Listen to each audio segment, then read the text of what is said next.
So supporting psychological safety is really important. I think for one thing, we want to teach people to lead in a way that supports psychological safety. So on an individual level, this is how it might look. I'll give you an example from my own surgical practice. We have a timeout. There's one before the patient's asleep and then one after. And the one after is the patient's under anesthesia, and the whole team should be around the patient. And we do the checklist, which was developed by Atul Gawande, who was an associate of mine when I was at the Brigham. And it's a great checklist, and it includes saying everybody's name and, in other words, introducing ourselves, including everyone on the team, and then going through some sort of technical checklist items. What I added at the end of the checklist, for the reasons I'll explain, was the following. I just want to remind everybody that this is a team effort. And if you see anything that you're concerned about, I need you to speak up. Everybody's voice is important. We can't do this work alone. It's very important for people to be able to be comfortable speaking up. So why did I do that? That's not on the official checklist. I did it because we know that hierarchy, which is, absolutely a fair thing to have, we certainly have hierarchy in medicine, actually impedes speaking up for a couple reasons. One is people feel intimidated, and they're afraid that they'll be judged harshly for speaking up. And the other is people defer to expertise. So because hierarchy, which is very important, but it's a hierarchy of responsibility, not a hierarchy of respect, we have to say and be explicit, hey, I do respect everybody's viewpoint. It doesn't mean I'm going to agree with it, but I am going to be respectful if somebody is speaking up.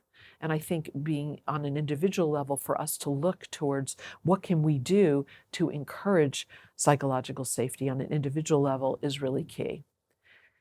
Now, I think in addition to that, the organization has a responsibility to support psychological safety. And one of the most important things to do is to help people who have a pattern of psychologically unsafe behavior, the unprofessional behaviors that erode trust, to have a system where, first of all, train people to be able to manage their stress, because that's when I think unsafe behavior happens.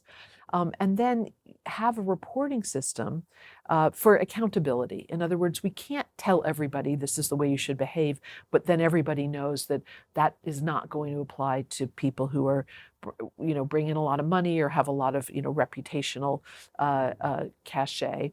We need to be able to apply the same standards to everybody, the same expectations. And so to do that, you need to have a system of accountability that's fair. So how does that work? Well, I think for one thing, people are afraid of reporting concerns because of this fear of retaliation and fear that it will harm them. So you have to have a very safe system for reporting concerns. And I think that's doable, and we were able to have that when I was at Brigham and Women's Hospital and published some data on this, that it does work.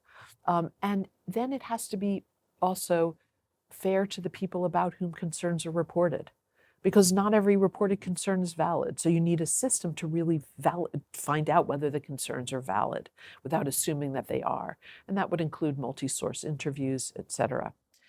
And then you need, I think what's really most important is you need to give the person about whom concerns are reported, we call the focus person, you need to give them a chance to get better, a chance to remediate, right? You don't want to start off with punishment. I mean, obviously if something's egregious, but that's not what we're talking about.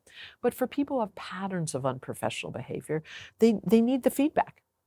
And you have to be skilled in giving the feedback and also helping people be motivated to change their behavior.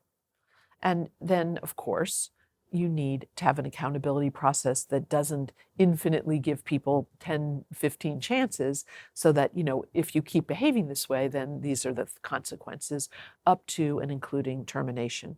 And this pyramid of accountability was really very well described.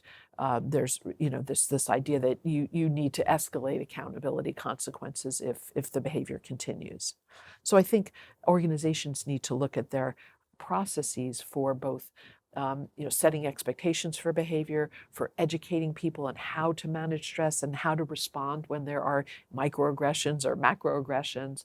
And then, of course, an accountability process for managing people who have patterns of behaving that undermine psychological safety.